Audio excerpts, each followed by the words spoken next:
अध्याय 1 के अंत में अर्जुन टूट जाता है। उसके हाथ से धनुष छूट जाता है। आंखों में आंसू भर आते हैं। सामने खड़े हैं वे जिन्हें वह सबसे ज्यादा प्रेम करता है, भीष्म, द्रोण, मित्र, भाई।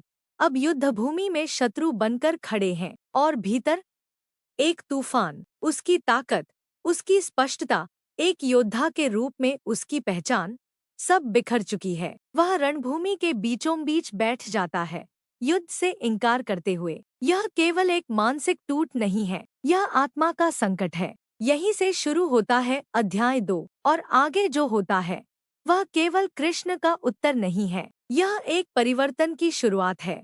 सिर्फ अर्जुन के लिए नहीं, शायद हमारे लिए भी। भगवत गीता का दूसरा अध्याय, सांख्य योगः, यानी ज्ञान का योग, केवल एक उपदेश नहीं है, यह आंतरिक पतन का उत्तर है। यह किसी सांत्वना से नहीं बल्कि कटु सत्य से शुरू होता है। अर्जुन को आंसुओं में डूबा देखकर कृष्ण कहते हैं, कुतस्त्वा कश्मलम इद विस्मय समुपस्थितम अनार्यजुष्टम अस्वर्ग्यम अकीर्तिक्रम। अर्जुन, यह दुर्बलता तुझ पर कैसे छा गई?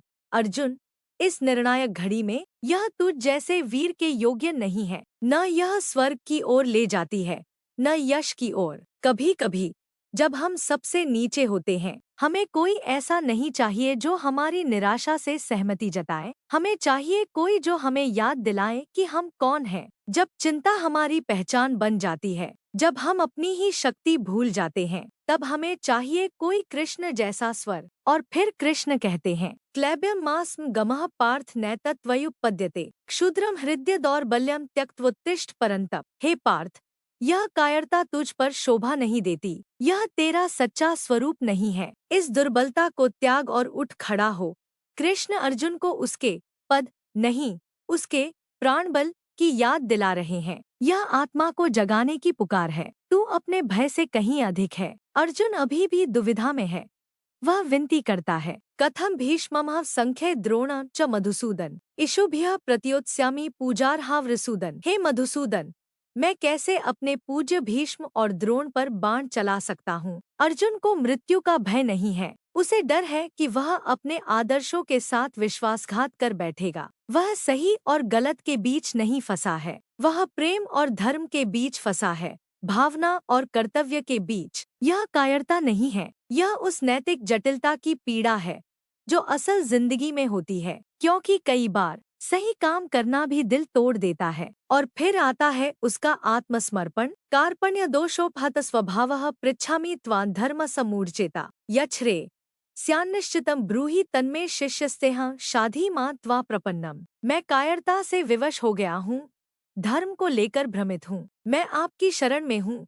मुझे बताइए, मेरे लिए क्या श्रेष्ठ है? मैं आपका शिष्य हूँ, मुझे निर्देश दीजिए। यही वह क्षण है जब सब कुछ बदलता है, न कि कोई समाधान मिलने से, बल्कि इसलिए क्योंकि अहं मिट गया है। यहीं से शुरू होती है बुद्धि, जानने से नहीं, न जानने का एहसास होने से। अर्जुन कहता है, अगर मुझे यह पूरी पृथ्वी का राज्य भी मिल जाए या स्वर्ग भी, फिर भी यह पीड़ा नहीं जाएगी। और फिर वह चुप हो जाता है, एक पवित्र मौन। अब कोई बहस नहीं, कोई अह नहीं, सिर्फ खालीपन जो अब सत्य से भरा जा सकता है। जब अर्जुन चुप होता है, तब कृष्ण बोलना शुरू करते हैं, और वे कोई युद्ध नीति नहीं देते, वे अमरता का पहला रहस्य बताते हैं। न त्वेवाह जातु नासन न त्व नेमे जनाधिपाः न चैव न भविष्यामः सर्वे वैमत परम। न तो मैं कभी नहीं था, न तुम, न ये राजागण, और आगे भी हम कभी नहीं होंगे, ऐसा भी नहीं है। यह दर्शन नहीं है, यह एक गगनभेदी सत्य है। तुम यह शरीर नहीं हो, न यह भ्रम, न यह क्षणिक पीड़ा। तुम स्वयं चैतन्य हो, समय से परे, अछूते। यह अनुभव केवल अर्जुन का नहीं है, कभी कभी जीवन हमें भी घुटनों पर ले आता है। हम भी खड़े होते हैं एक युद्ध भूमि पर, जहाँ चुनाव है, प्रेम है, हानि है, भय है, आपका काम, आपका संकट, आपके संबंधों का द्वंद्व। इन सब का बोझ कभी कभी सब कुछ लगता है, लेकिन आप इन सब से कहीं अधिक हैं, कुछ गहरा, असीम और शाश्वत। कृष्ण कहते हैं, देहधारी आत्मा जैसे बचपन, युवावस्था और वृद्धावस्था से गुजरती है, वैसे ही मृत्यु के बाद वह दूसरे शरीर को धारण करती है। ज्ञानी इस सत्य से मोहग्रस्त नहीं होते। हम देखते हैं कि शरीर बदलता है, बचपन से जवानी, फिर बुढ़ापा, लेकिन इन सब के बीच एक चीज कभी नहीं बदलती, वह शांत साक्षी भाव। वह मैं जो सब देख रहा है, वही साक्षी, वही अविचल चेतना तुम्हारा सच्चा स्वरूप है। मात्रा स्पर्शास्तु कौन्तेय शीतोष्ण सुख दुःखदाः आगमा पायिनो नित्यास्तान स्थितिक्षस्व भारत। हे कौन्तेय, स्पर्श से उत्पन्न अनुभव जैसे ठंडा गर्म सुख दुख आते हैं और चले जाते हैं, वे नश्वर हैं।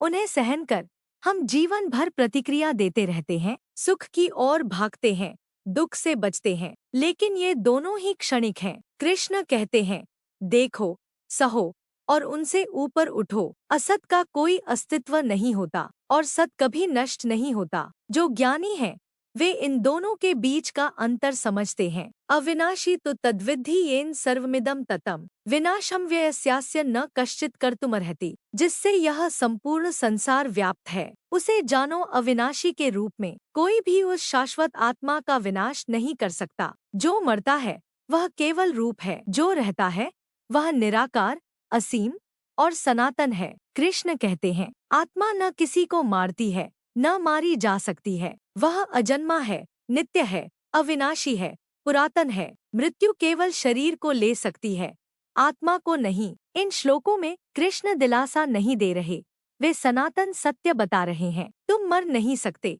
क्योंकि तुम कभी जन्मे ही नहीं थे, तुम सदा से थे। जैसे कोई पुराने वस्त्रों को छोड़कर नए वस्त्र धारण करता है, वैसे ही आत्मा पुराने शरीर को त्याग कर नया शरीर धारण करती है। नैनं छिन्दन्ति शस्त्राणि नैनं दहति पावकः न चैनं क्लेद्यन्त्यापो न शोषयति मारुता। इस आत्मा को शस्त्र काट नहीं सकते, आग जला नहीं सकती, पानी गीला नहीं कर सकता, हवा सुखा नहीं सकती। कृष्ण कह रहे हैं, तुम्हारा सच्चा स्वरूप इन भौतिक शक्तियों से परे है। वह निराकार है, अदृश्य है, अप्रिवर्तनीय है। अगर तुम मानते हो कि आत्मा बार बार जन्म लेती और मरती है, तब भी क्यों शोक करते हो? जिनका जन्म हुआ है उनकी मृत्यु निश्चित है, और जिनकी मृत्यु हुई है उनका पुनर्जन्म भी निश्चित है, भले ही तुम पुनर्जन्म में विश्वास न करो। कृष्ण शोक की तार्किकता को ही चुनौती दे रहे हैं। सभी प्राणी जन्म से पहले अदृश्य थे, जीवन में दृश्य हैं और मृत्यु के बाद फिर अदृश्य हो जाते हैं, तो शोक किस बात का? कृष्ण का यह संदेश धार्मिक नहीं है,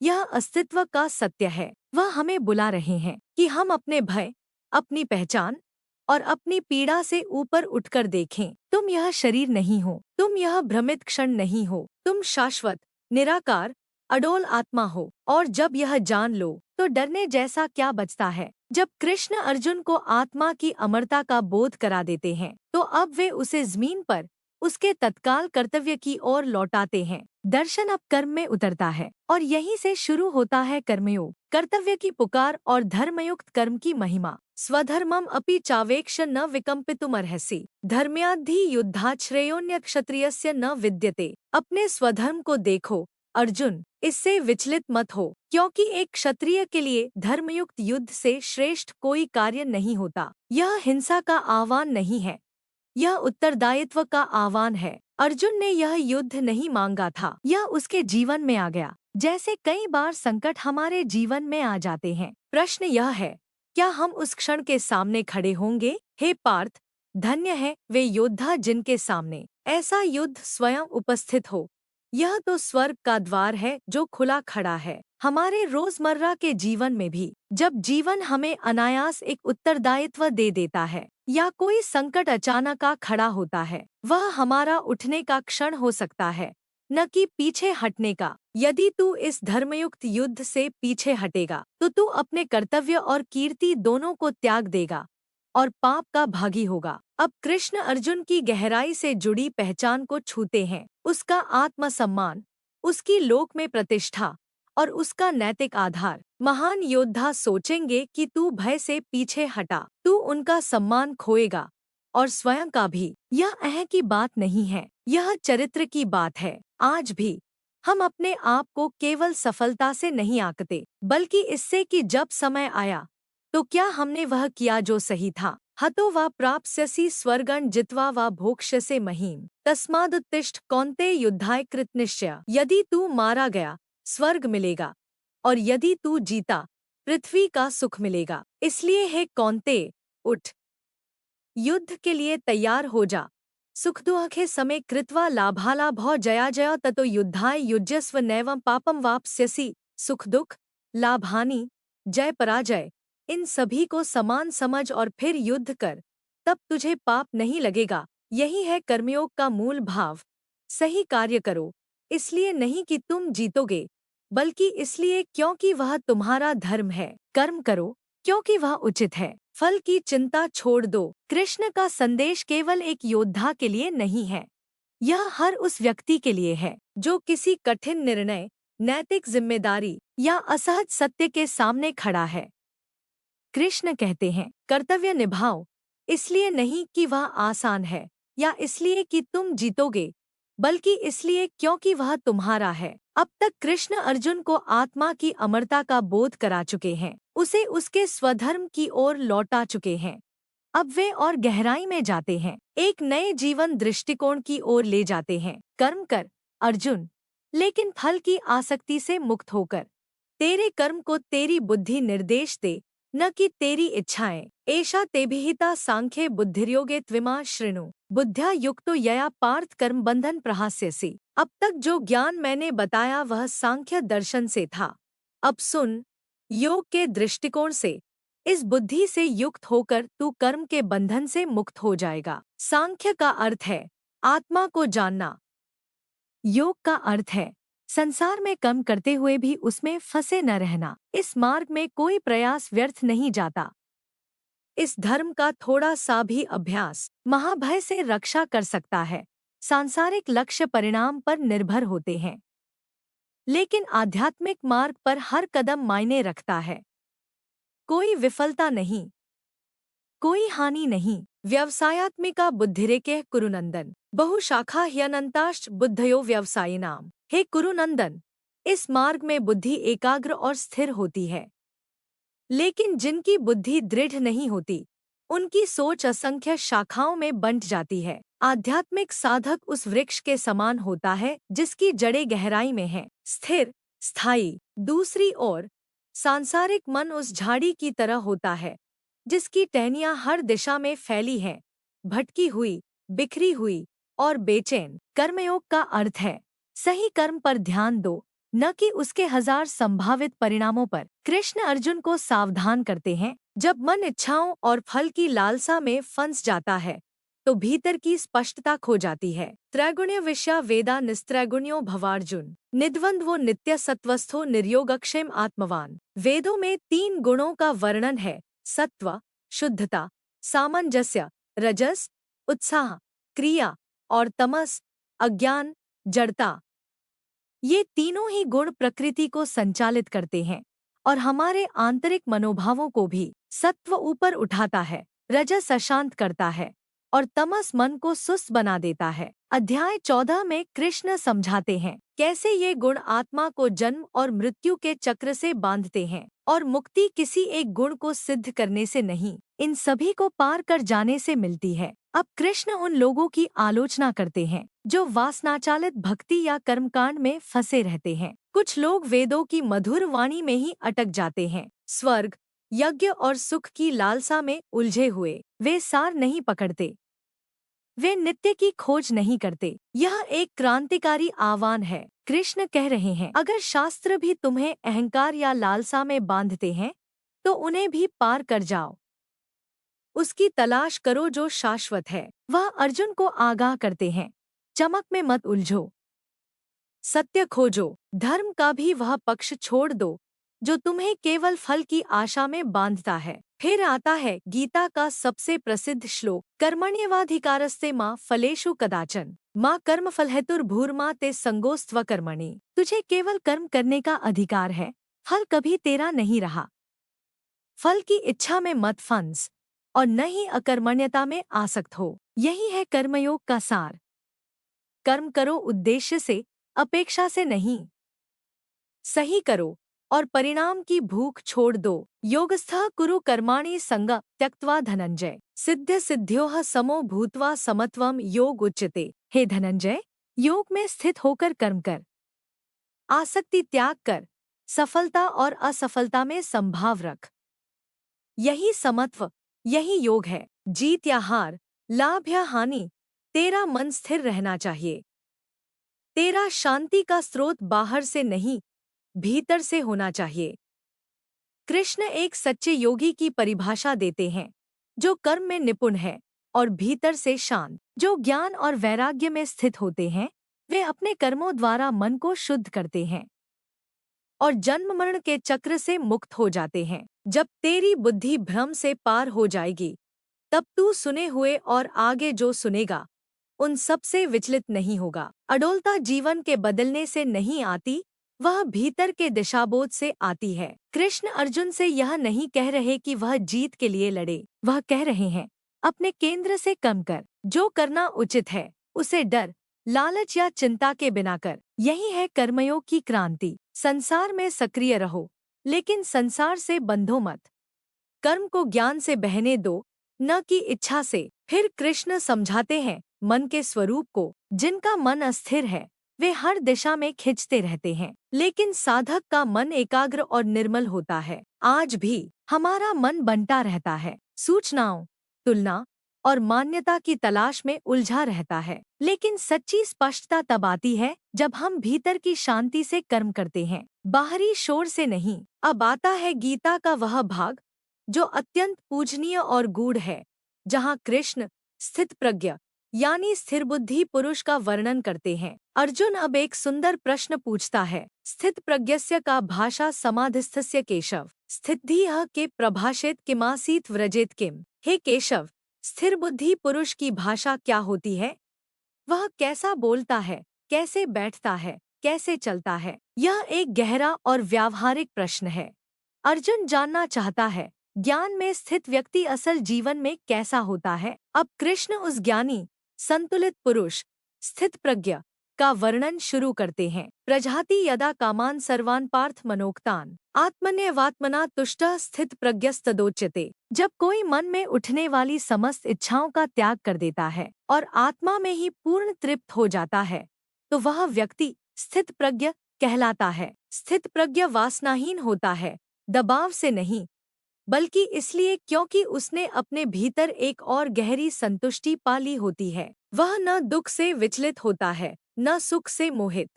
वह भय, क्रोध और मोह से मुक्त होता है। सुख दुख आते हैं, चले जाते हैं, पर स्थिर बुद्धि व्यक्ति तूफान में भी शांत रहता है, क्योंकि उसकी शांति बाहर से नहीं, भीतर से आती है। यह भावशून्यता नहीं है, यह है मन की परिपक्वता। एक ऐसी शांति जो भीतर जड़ पकड़ चुकी है। इंद्रियों के विषयों को त्यागने पर भी मन में उनकी इच्छा बनी रह सकती है, पर जब कोई आत्मा के सुख को चख लेता है, तो इच्छा स्वयं ही समाप्त हो जाती है। यह त्याग नहीं, रूपांतरण है। इनकार नहीं, बल्कि उच्चतर तृप्ति। इंद्रियां बड़ी बलशाली हैं, वे ज्ञानी को भी बहा सकती हैं, पर जो उन्हें संयमित रखता है और आत्मा की ओर मोड़ देता है, वही वास्तव में स्थिर होता है। कृष्ण पलायन की बात नहीं कर रहे हैं, वह कह रहे हैं, या तो तू इंद्रियों को साध ले, या वे तुझे साध लेंगी। फिर कृष्ण देते हैं एक अद्भुत मनोवैज्ञानिक श्रृंखला जिससे भ्रम कैसे जन्म लेता है। विचार से आसक्ति जन्म लेती है, आसक्ति से इच्छा, इच्छा से क्रोध, क्रोध से भ्रम, भ्रम से स्मृति का लोप, स्मृति के लोप से बुद्धि का नाश, और बुद्धि नष्ट हो जाए तो पतन निश्चित है। नास्ति बुद्धिर्युक्तस्य न चायुक्तस्य भावना न चाभाव्यतः शांतिर्शान्तस्य कुतः सुखम। जिसका मन संयमित नहीं, उसमें ज्ञान नहीं। जिसमें ज्ञान नहीं, उसमें ध्यान नहीं। जिसमें ध्यान नहीं, उसमें शांति नहीं। और जहाँ शांति नहीं, वहाँ सुख कहाँ।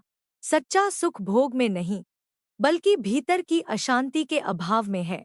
मन को स्थिर होना ही चाहिए। जैसे नाव को तेज हवा बहा ले जाती है, वैसे ही एक इंद्रिय भी मन को ज्ञान से भटका सकती है।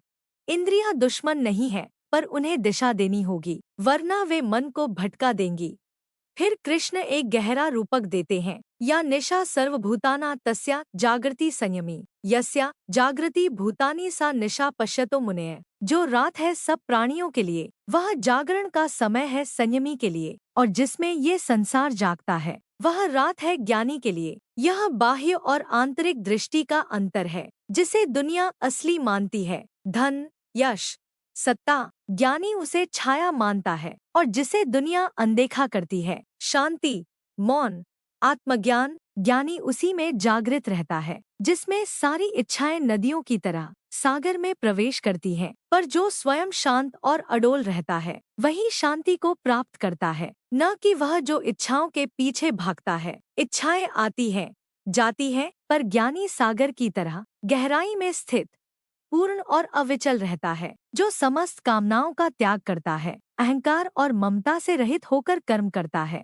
वही व्यक्ति सच्चे शांति को प्राप्त करता है। यही है ब्रह्मा में स्थित होने की अवस्था। एक बार वहां पहुंच जाने पर कोई भ्रम शेष नहीं रहता, और मृत्यु के समय भी वह उसमें स्थिर रहता है। यही है अध्याय 2 की चरम परिणति। फल की अपेक्षा छोड़ो, सजग होकर कर्म करो, वासना से नहीं, मन पर अधिकार प्राप्त करो, आत्मा में स्थिर हो जाओ। यही है सच्चा योग, यही है वास्तविक मुक्ति। यह संसार को त्यागने की बात नहीं है, बल्कि उससे जुड़ने की कला है। निर्भयता, स्वतंत्रता और विवेक के साथ। यह कोई मिथक नहीं है, यह एक मार्गदर्शिका है तुम्हारे लिए। कृष्ण किसी गुफा में ध्यानरत सन्यासी का चित्र नहीं बना रहे हैं, वह ऐसे व्यक्ति की तस्वीर खींच रहे हैं जो संसार में पूरी तरह जीवंत है, पर संसार से बंधा नहीं है। एक ऐसा व्यक्ति जो गहराई से महसूस करता है पर हिलता नहीं, जो पूरे बल से कर्म करता है पर अहंकार से नहीं,